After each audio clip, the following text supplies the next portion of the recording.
Welcome to the story of Saint Martha, a woman whose life teaches us profound lessons about faith, service, and spiritual growth.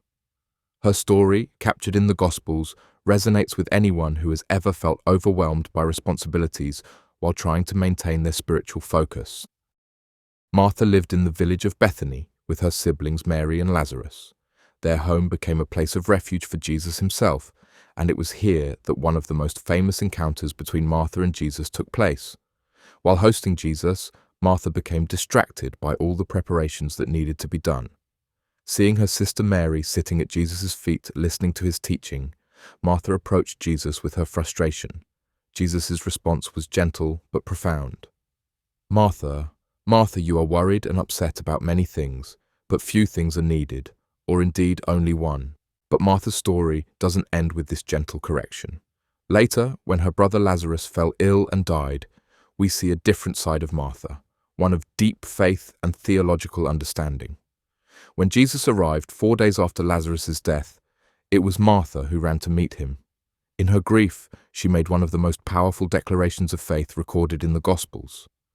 "Yes, Lord, I believe that you are the Messiah, the Son of God." This moment reveals Martha's spiritual depth and her growing understanding of who Jesus truly was.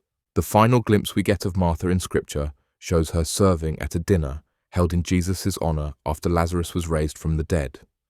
This time, there are no complaints or distractions mentioned. Instead, we see a woman who had learned to combine her natural gift of service with a deep, abiding faith. Her service had become an expression of her love for Jesus, rather than a source of anxiety and frustration.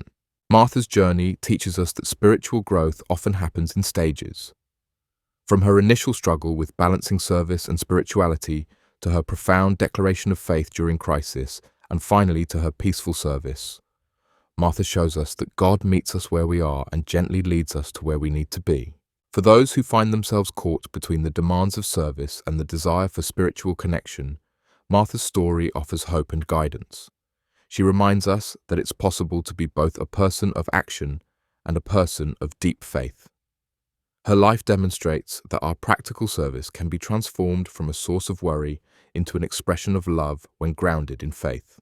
Martha's legacy lives on as an inspiration to all who seek to balance the active and contemplative aspects of faith. Her story reminds us that Jesus sees our hearts, understands our struggles, and gently guides us toward what truly matters. Through her example, we learn that true discipleship isn't about choosing between service and devotion. It's about allowing our service to flow from a heart fully devoted to Christ.